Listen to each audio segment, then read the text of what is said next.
and we are back for another Monday night. Good evening, episode 58 of the Leonis Report. Welcome to those already in the chat, and welcome to those hopping onto the video a little bit later if you're watching now. But JB, happy Monday. What's going on, man? How you doing? Happy Monday. Doing pretty good. Happy to be here as always.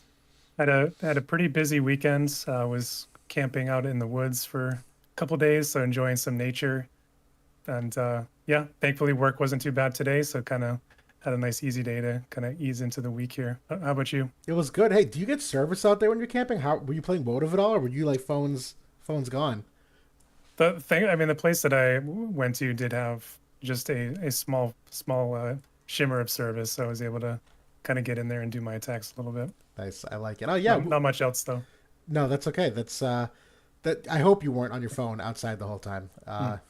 But no, nothing crazy here. Well, nice Woo Sox game, baseball, little AAA league on Friday night, and part of a work outing. So that was a lot of fun. A little bit of a late night, but in the best way possible. And honestly, just kind of slept in, just chilled Saturday, Sunday.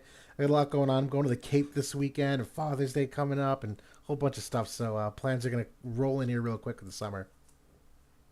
You've been following the Celtics in the finals? I have. I watched last night, watched last Yeah. Thursday. Absolutely incredible. Very happy. How about you?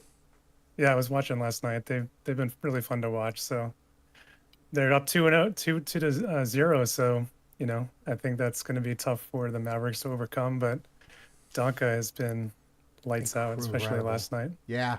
No, we've had some sizable leads. That's a, very, I don't know, glass half full way to look at the game that, like, we're just dominating, but double digit lead for most of it. I'll be honest though, my love for basketball has subsided a little bit over the past couple years. I think the game, the way its game has changed, not the biggest fan of. Where just the whole style of the 3 point game is okay, but even the super teams kind of like put a little dent in my fandom for a little while. And I still like it, but I inevitably hate the final 5 minutes of a basketball game that go on for half an hour because the free throws and the foul and like the flow is just I can't do it.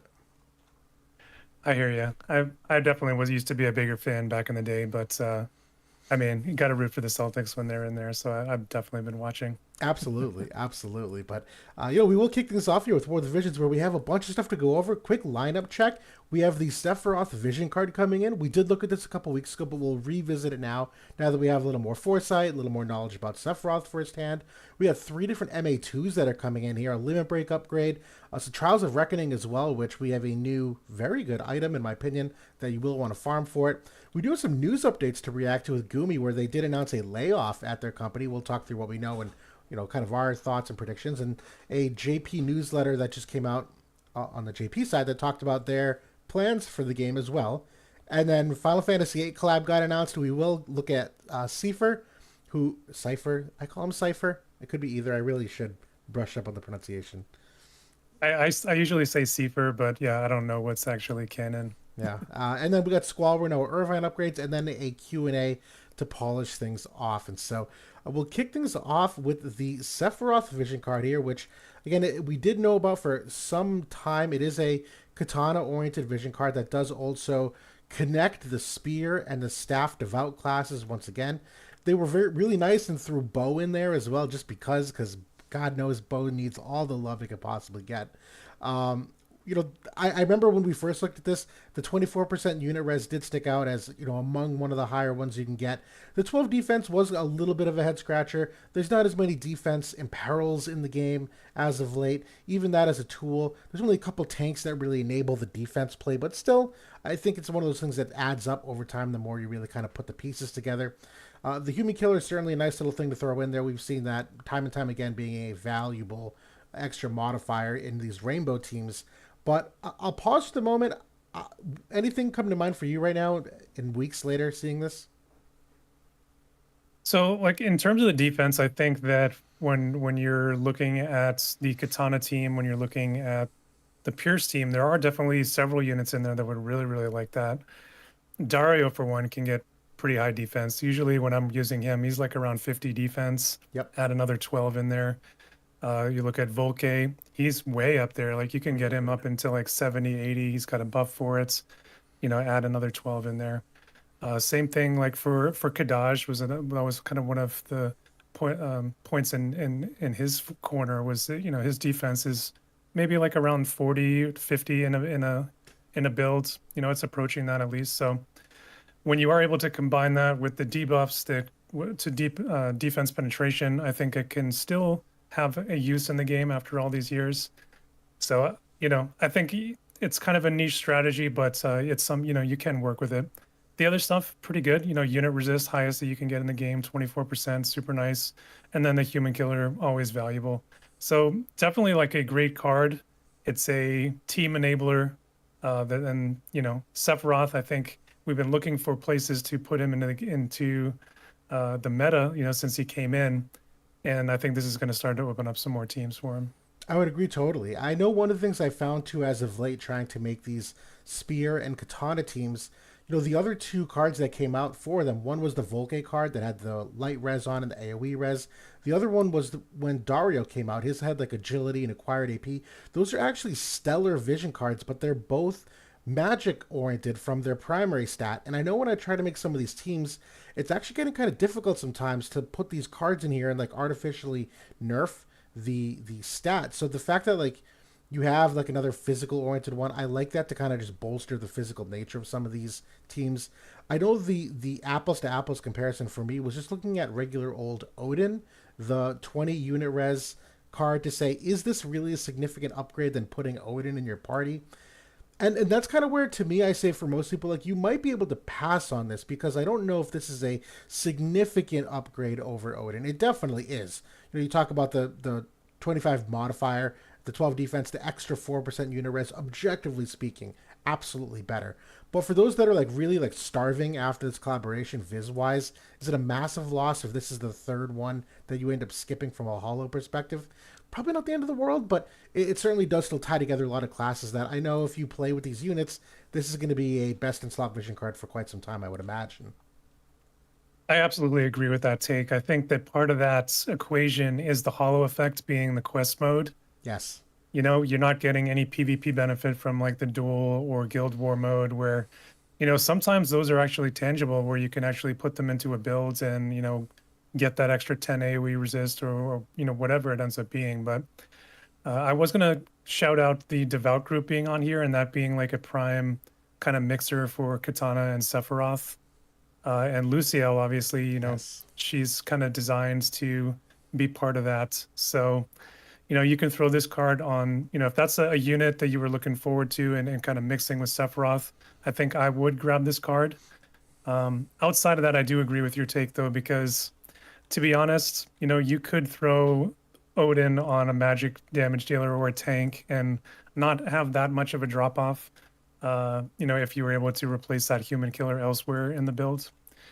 And then the other thing is like the Dark Tetra card. If you're somebody that is mostly using Sephiroth in fire parties or fire wind parties, that obviously is almost identical to this card. You are getting a little bit of unit resistance here, but the rest of the card is comparable. I love it. That's a really good perspective for it.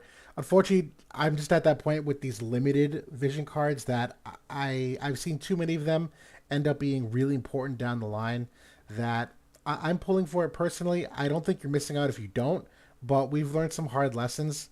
I'd be shocked if this came to bite anyone in the butt to say, wow, I can't run this team because I don't have this card.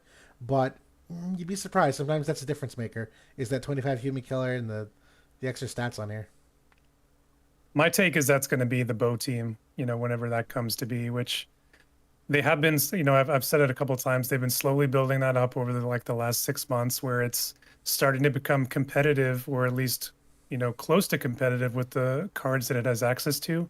And this card is a big part of that culmination. So there is still some bow units that we're waiting for, both story and, from events and things like that. I believe that the Veritas of the lightning of the bolts was a bow user as well, if I remember back from FFBE.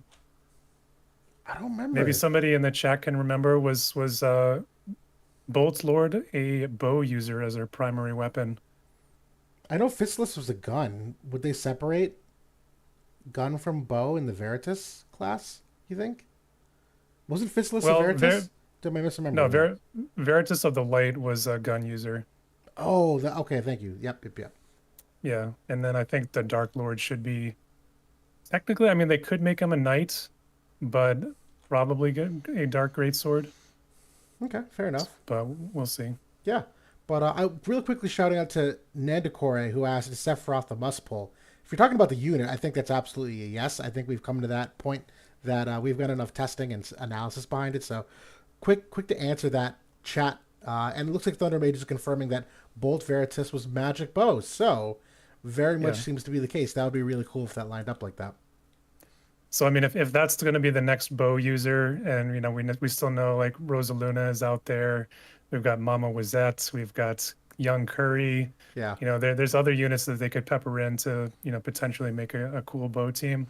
I don't know. We'll have to see what happens, but Yeah. if you're kind of have copium on bow units in the future, I would grab this card too.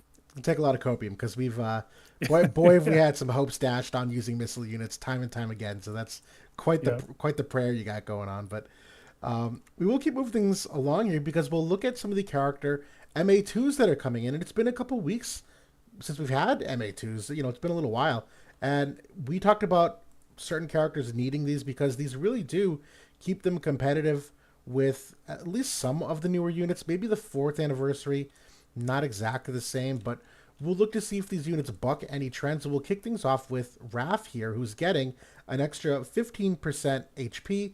They're also getting a permanent 10% physical damage reduction of all physical types. And she's actually getting an aura effect here. Now, it is a decreased aura of effect that most of these tanks get 40% reduction. This is a 20% physical reduction and nothing else. There's only one attribute. A lot of these other auras have multiple of them, but still, I'll kick things off here. I think one of the things I really want to know about this, we discovered that a lot of the auras, all of the auras, have a buff duration. They're not permanent. That after, in most cases, 4 turns, they do fade. Does this aura, because it's not tied to a buff, does this fade or is it permanent? I'm sorry, excuse me, guys. There we go. If it's permanent, I think this is a significant upgrade. It's not broken. It's not amazing. I think it's very balanced, though, where that 20% reduction is still competitive with characters like Cloud, who has like a 25% reduced physical damage buff. This is roughly equivalent. It's the same idea. It's permanent. It can't be dispelled. There's no counterplay at the moment to say remove this kind of buff from a unit. That I like this upgrade for her as a dark unit and as a mace unit, who both those classes have really fallen off the edge of a cliff. That rather than kind of reinventing the wheel and starting from scratch on creating a great new dark unit or a great new mace unit, I think it's a pretty way above average buff for a tank that actually gets her back into the conversation of being usable as a tank. It's not amazing. It's really good though. I mean, if you look at like the totality of the MA2, this is got to rank up among the best we've ever seen in the game. Like Yeah. 15% HP, the reduced physical and an effect. That's like you can't ask for anything more than that. Comparatively, over time, what we've seen on these MA2s. So that on the one hand is super nice for people that invested in Raph, which is a substantial part of the player base. She was among some of the top units used last year, and in that obviously the Helena Vivi team, and then even back in the dark meta, which was probably the final gasp of like the elemental play in the game, Yep. sort of last summer. Yep. So yeah, I do agree on that point though. I'm gonna venture to guess that it's probably limited to turns, like either the first 4 to 5 in battle. But if like you're saying, if it potentially does go through in the as long as she's alive, she gets that. That's pretty significant. Greatest just asked the question. I just want to clarify this. Wouldn't it be better to use a unit res buff? Aren't they better than 20%? And the answer is definitively no. Like, definitively not better than this. Unit res, number one, only applies to unit scaling abilities, does nothing for AoE abilities. Number two, a buff gets dispelled. You can dispel those buffs even with like Volke, his unit res aura. Technically, a dispel will bypass that aura. And then there is crushes who can crush unit res. You can't crush 20% physical damage reduction. So it's superior in nearly every single way with no counterplay at the moment. Yeah, they're completely different classes of buffs. This one, I mean, and they work together. You can, why not both? So, Right? Yeah. you know. Yep. I like it. But yeah, any other thoughts on the Raph MA2? You want to keep going here? So like my biggest want for these MA2s, especially when it comes to units from last year, when we're talking year 3 units, these are the most sort of recent units that are in the pool to be updated and potentially have a chance to come back into the meta. My biggest want for those units is they get year 4 tech along with it, and that is your crushes, that's your seals, that's your auras, sequential ability, all of these sort of new effects that have come in over the last 6 to 8 months. These characters all need that to be able to be used even as like a niche play in the meta right now, because they're already behind in the stats department significantly due to the next gen power creep. So the fact that Raph is getting that is a competitive advantage for her as a unit compared to other units we've seen, like Howlet, who we just saw him. That was in the last round that we got. He got some accuracy and magic resistance and slash resistance, and that was like basically like see you later to that unit. So on the one hand, I am happy to see this. I just wish that they were being more consistent with it. Definitely, definitely. And we'll probably evaluate all these characters through that lens because I think that's very appropriate. That, yeah, they do need some upgrade to modern age anything. Modern age tech is a great word for it. And just answering Chris real quickly, asking, is a Black Mage Mace team possible? Answer is yes. Black Mage and Mace certainly do align. It may not be absolutely perfect, and the game balance has probably shifted enough that Magic is a very difficult play at the moment. It's very tough for Magic units to really do anything at the moment, but it's possible. Just probably not recommended. I think it's yeah. I mean that was the team with Right. Helena and Vivi. That was the team up through end of January. Yep. Is that team coming back? Is that your question? I would say no. Even with the aura here, there's I don't think that that team is going to be competitive. The Joom alone is just so anti-magic that's it's kind of a non-starter. But I do think that Mace can mix well with other teams. The Pierce group, for example, like maybe you could put a Pierce group together and get the 20% aura. Maybe that's potentially something interesting. Yeah. I don't know. We'll have to see. I like it. I like it. But yeah, we'll keep going here to look at the other units with the MA2 upgrades. Hyoh is one of them, and Hyoh missed here on global. The window of time wasn't there. The power creep came and started to counter what he did well. For his MA2, they ended up doubling his acquired AP here. He's getting 60% instead of 30%. I'll be honest, I need to run some numbers on that to whether it's all that material. He doesn't really have a ton of great AP management innately. He's got some, but I do think this actually will end up being somewhat sizable. They gave him the 15% physical damage, which I actually really, really like. One of the problems with this unit is that his defense pen is sourced via a teammate buff. And it's not a great teammate buff. It does repeat. At this point, it is dispellable. There's a lot of variability with it that I think this 15% does kind of compensate for that. It's not amazing, but that I think that's the angle it's going. I like it. And the other one here is this upon hit for self. Yes, it'll increase reaction block rate of 30 for himself. I'm reading this correctly. 4 or 5 So times. Yeah. I think it's a word of calc special here. Yeah. It should be decrease reaction block on hit.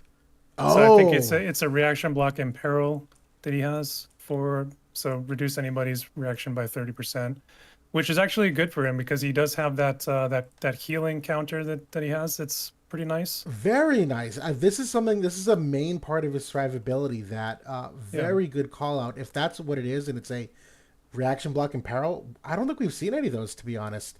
No, Um, that's a first. which really great for that ability in particular. I don't remember his other counter abilities being amazing. Like these are pretty average, but that's a nice thing to throw in there wrinkle wise. And for other teammates, not just him.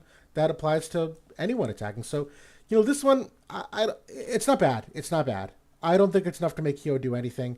I'll give this one like a tame like check, maybe not a check plus, but it's on the better side for me. Yeah, I would have liked to maybe see some healing power in here as well, Yeah, because he does have to sort of fend off the healing power debuffs, which are on so many units these days. So I think if they had thrown that in there, maybe instead of the acquired AP, and I would have liked it a little bit more. But overall, I think this is, again, like an above average MA2. I think that I don't think he's coming into the meta. Like he's not going to be replacing A2 or Cloud or Joom in the Great Sword team. But maybe if you missed on one of those units, in the matchup is without Joom on the other side, Yeah. you're entering niche territory there, though. It's true. And actually, Greatness brought up a really good point. His accuracy is so bad. That was true a year ago. It's even more true now with the luck power creep in the game. That actually, I think, would be a serious deficiency for this unit that isn't addressed considering where the power creep of the game has gotten. Um, that might have been a different angle to take, too, which good call out. But we'll keep going here. The last one here is Galzhak, who was just a 50 cost unit, so we got low expectations here. But for him, they're going with the extra 10% magic stat. Okay, that's fine. But they're giving him from what I can tell, again, I don't know if this is permanent or if it's a turn locked one, but they're giving him a honeycomb barrier that it's a 10% damage reduction up, at 7 squares away. At 4 squares away, that does reduce. I can't remember the exact percentages, so it probably drops down to like, I don't know, what, 3 or 4% at range 4, give or take. But yeah. Yeah, I don't recall the exact mechanics of it, but yeah, it's definitely a honeycomb barrier. Yeah, but I honestly I like this. I like this concept because he is a unit as a support does tend to stay distanced from the team. That this is essentially a permanent 10% damage reduction against physical types. It's not amazing, but for a 50 cost unit, I think it's appropriate. I like it. Yeah, I think that's pretty good, and the magic helps him do his job also with getting off a little bit more healing in there. But yeah, definitely low expectations because not only is it a low rarity unit, it's also a completely free, story unit. Yeah. But I think for the cost limited mode, he's a fine enough support.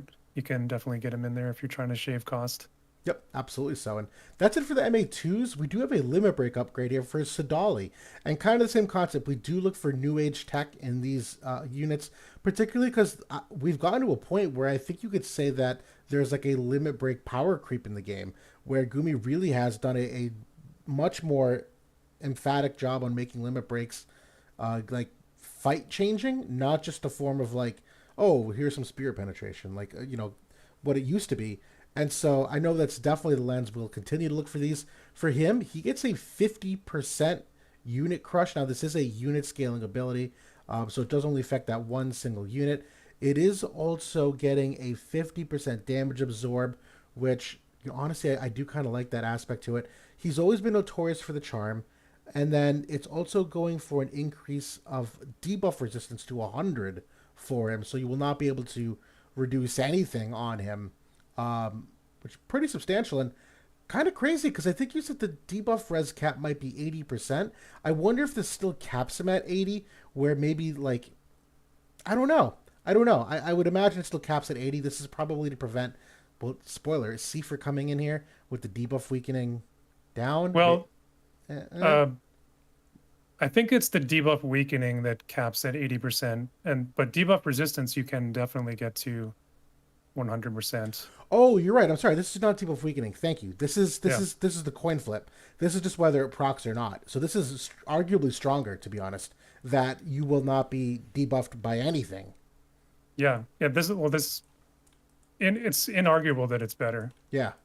Because you can't be debuffed at all while that is active. So I don't know if that can. I would assume that can be dispelled though. I would agree. But that's the counterplay to it. But it's a pretty nice upgrade. He is getting the new tech here with the crush. He is getting the new tech of the high absorption level as well on the attack. He doesn't get the damage increase here like we've been seeing some of them go to XL mods. But overall, I think that's a pretty substantial limit burst upgrade. Does it get him back in? I don't know. I don't think so. My answer is no, just because there's a really strong timing element to this. He's very squishy at the moment. This is a unit that'll die in 2 hits. So you have to get the timing right, that not only are you in between enemy turns, but he has to like be down some health already to get any value out of the damage absorb. And the debuff resistance is one of those things that's like, I don't know. I feel like the timing is very important. If he were to use this at full health, he's still going to die in 2 hits anyway. If he already took 1 hit and he uses it now it turns to 3 hits instead of two. Maybe that's the game changer, but there's too much timing on it for it to matter for me. I know. I mean, I can see cases where it could be good. Like he does tend to use this early on in the battle. So if he manages to use this before he does get debuffed, he is a unit that has substantial area resistance. So, if he's able to protect that 60 or 70 or 80% area, whatever he gets to, that's a pretty chunky unit if you can't actually imperil him. Although some of the new units are getting the innate area resistance penetration now that they've been, introduced on the Yeah. latest collaboration. So that is sort of the new counterplay, I guess, to the debuff weakening and debuff resistance. I just wanted to point out, Crimson Lease in the chat mentioned that the Greatsword team does have big accuracy cards, and I would absolutely agree with that. They have the Tifa card for the luck, multiple accuracy cards. So, yeah, I don't think that's Hyoh's biggest worry, but I think it's more his AP is still a worry. His damage and survivability is not quite there compared to the other, Greatsword units. We'll have to see what his LB upgrade does. I think that he needs more than just this one upgrade, although I think that's a decent first step. Yep, that's actually a good call out on the accuracy. I completely forgot him being the Great Sword team, being a benefactor of that. That's a good call out. It's not perfect, but way better than the initial impression. Yep. But we'll keep moving along here because we do have a lot that we still want to cover. We do have the Trials of Reckoning coming out here in the next week, and it's been a little while since we had our last one, and obviously the Tifa unit is actually the XL unit. So those of you who have not maxed Tifa, raise your hand. It's actually going to be difficult to get those high scores without her, but I think the other large units were pretty much what we expected for the Final Fantasy VII Advent Children. I didn't go through the full list currently. I don't know if it's worth taking the time to, unless you really think it, if you remember anything popping out to you, but I don't think so. I no. think that there were several like light chaining units. I think El Sorel was in there, Lucio. Obviously, Cloud is going to be a large, so potentially a light chaining angle for like the boss runs seems to be standing out the most. But we'll have to. But there's, I mean, then again, Sephiroth also has a 3-hit chain, and Tifa has a 3-hit chain, or at least a 2-hit chain. At least a 2 hit, yeah. But So I'll there's multiple options there. tons of options. This will be a fun TOR. I am going to attempt to try to participate in those high scores. The titles aren't that bad. I mean, it's Final Fantasy VII titles. They look pretty cool. But Yeah. I'll pivot real quickly. We didn't talk about this, but we talked about it in Discord.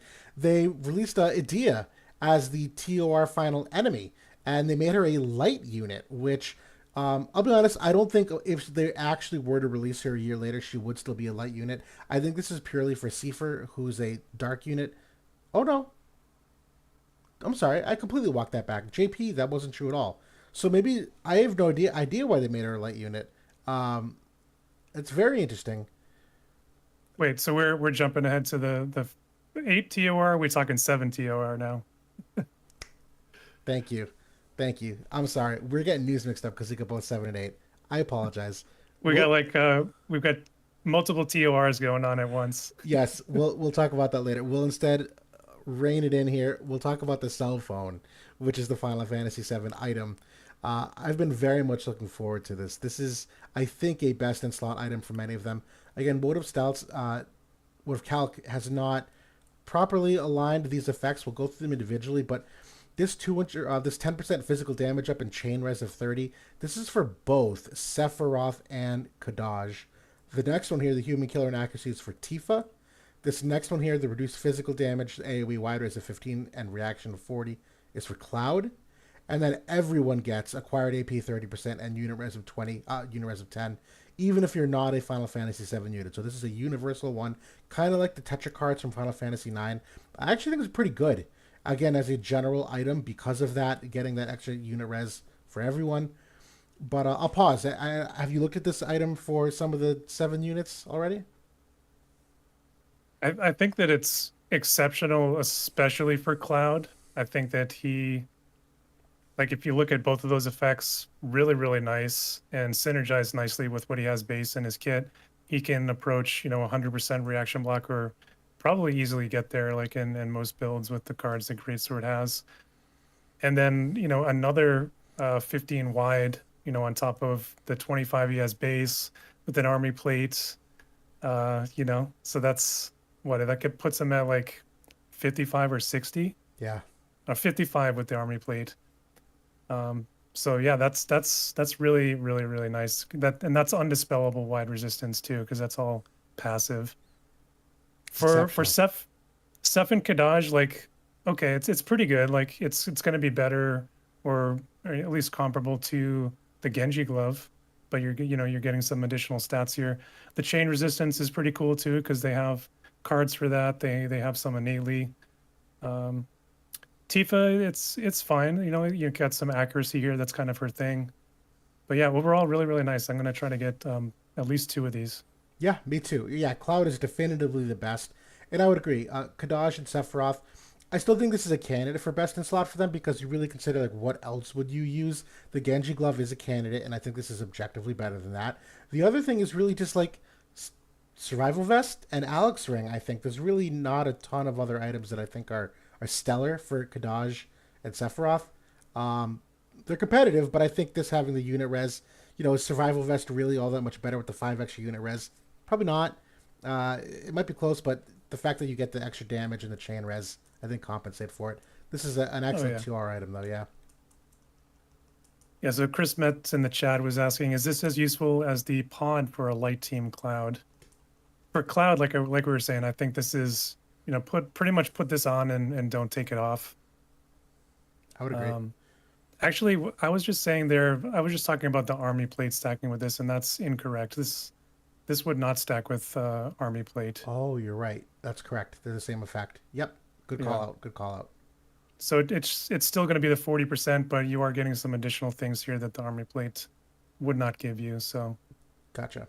And just for the OG pod, it's equivalent, better in different ways. The thing with OG pod that really gives it the benefit, it's no longer the unit res for the pod because lots of things have unit res at this point.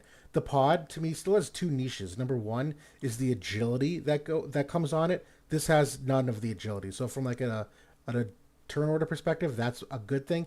But the pod also has a ton of accuracy on it, particularly with the +6 that if you're equipping the pod on a unit, it's typically for agility reasons and for some little extra like free accuracy without having to go full Alex ring on it. So it's a different purpose you would use that than this. The unit res is definitely interchangeable. I don't think that matters. yeah, I agree. But okay, well we'll keep moving along here. We did get some big news this week in Gumi headlines where Gumi. So just to kind of recap too, because I've actually seen a lot of confusion around this. Square Enix is the company that owns the IP for War of the Visions. They are the creative team that runs all of it, but they don't actually physically run the game itself, the nuts and bolts, the mechanics of it.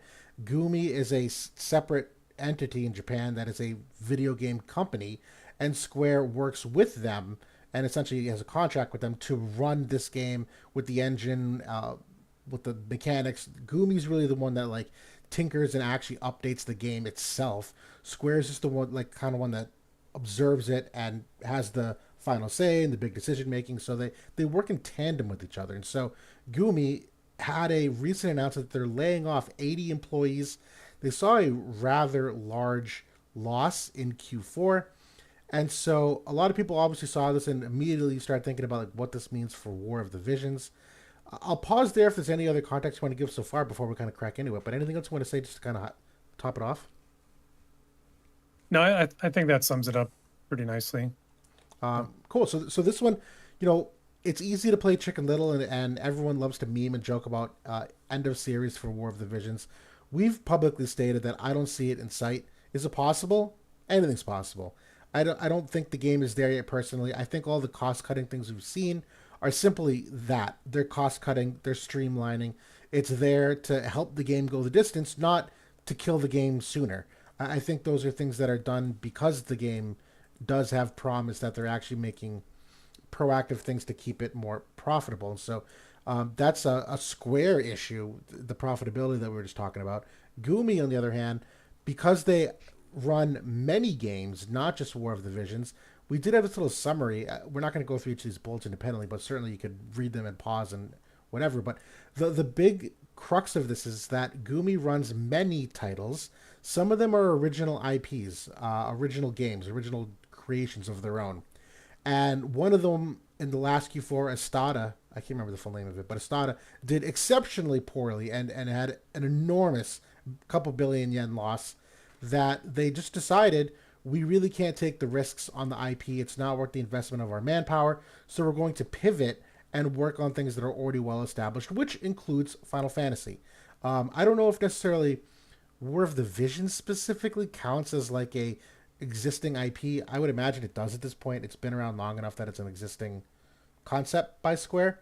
You know, Yeah, I mean, War of the Visions goes into the Brave Exvius yeah, universe, and I think with its presence on like the Final Fantasy card games and kind of within other Final Fantasy things in general, I think Square has pretty much considered it as part of the Final Fantasy universe at large.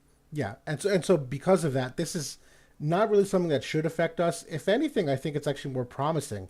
The fact that they're saying they're going to invest more of their time and resources into well-established IPs, that money that may have formerly gone toward these newer IPs and riskier investments now maybe can go back and award divisions if they feel like it's got some kind of future. And revenue hasn't been all that bad lately, to be honest. It seems to have done better, and we'll actually talk more in a second about the direction on the JP side collaboration wise that maybe this supports it. But yeah, I'll pause. Anything else you want to talk about this from a whatever?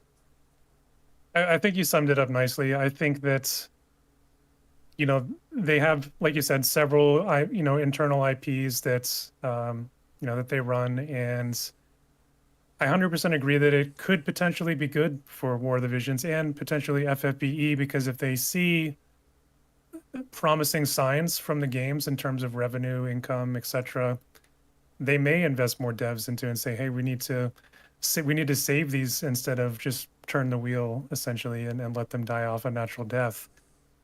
So we'll see what happens here over the next 6 months and if it changes at all. But yeah, I don't think this will immediately have any impact on War of the Visions, this news. Just like the stuff with Square, I think that when these things get announced publicly, we've already felt the ramifications in it for months now. That stuff has already been going on internally.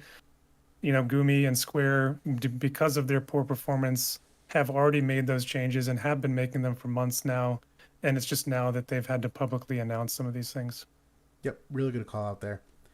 Yeah, but the other thing we want to call out is the producer letter, and this is from Square Enix. This is from Hirono, who's the producer of FFBE, and they did a lot of things here. They announced some MA2s and whatnot, but the big thing here was really talking about the future plans that they. One second here, guys. It's here somewhere.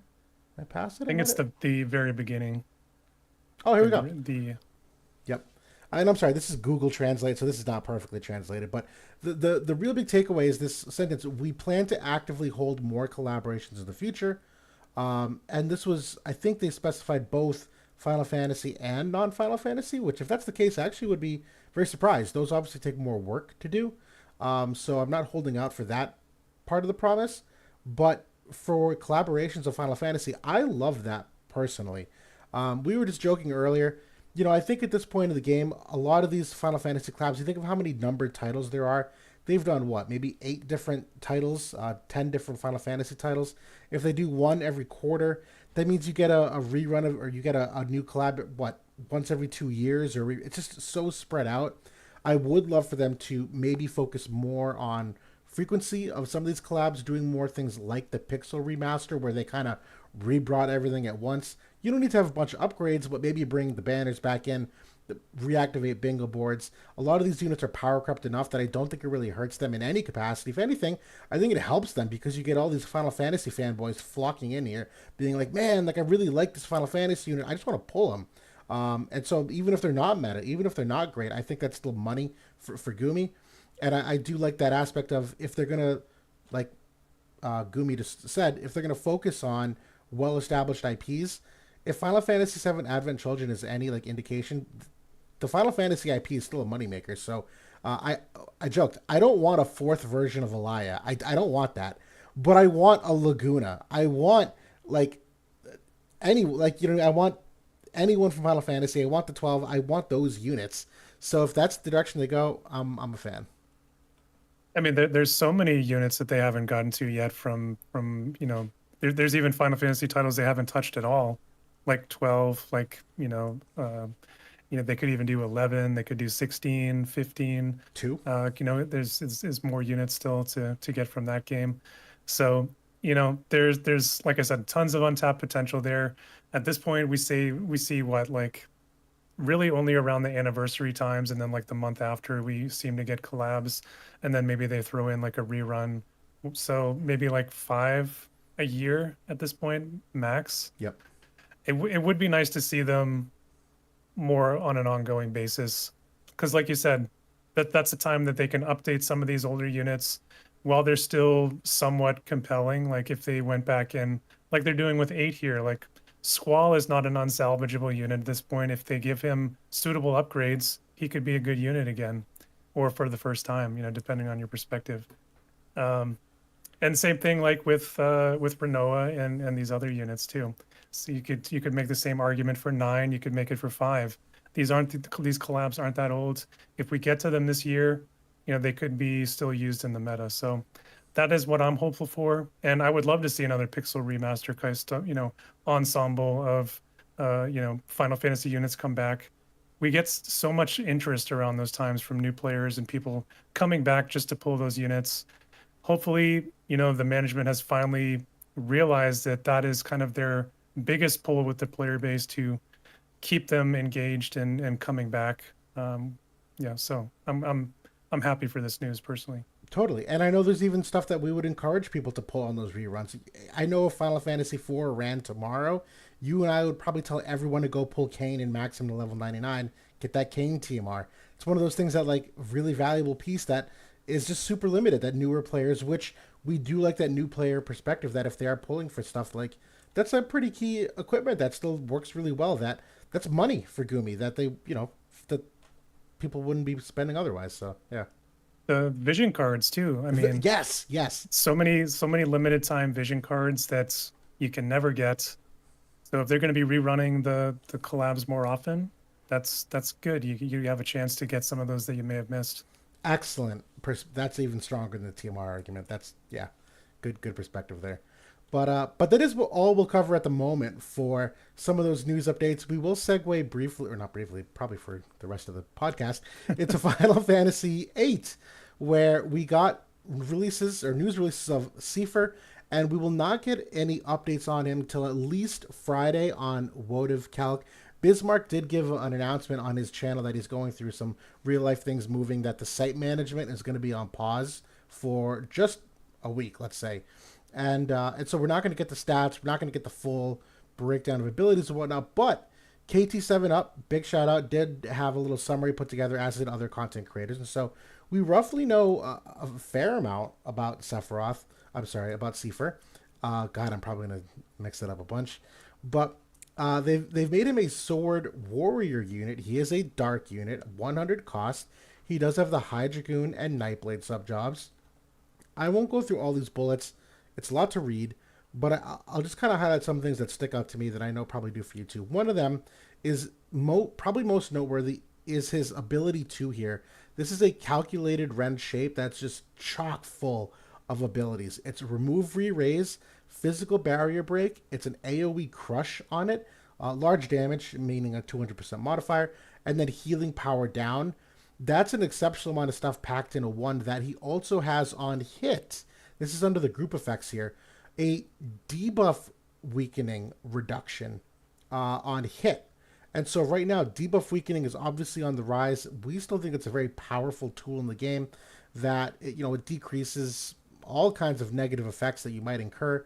The fact that this is able to reduce your ability to defend against imperils and whatnot when adding it into like an AoE res imperil here and a healing power down imperil. Really powerful combo of 2 different things here.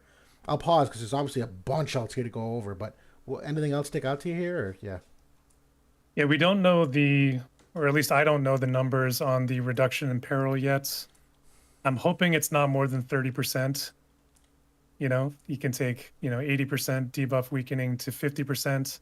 If it's more than 30%, that feels pretty broken at that point, because if it's like a 50%, like King Mons is on his, but King Mons is just on that one job 25 ability. It's not, on hits on all of his attacks. Right.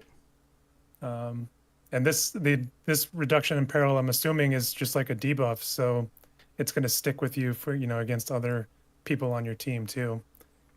So that has the potential to be extremely, extremely strong. He does have the heal back. He's got the all damage barrier. He's got some absorption effect as well. So it seems like very similar to Jum with some of those abilities as well. So very capable bruiser.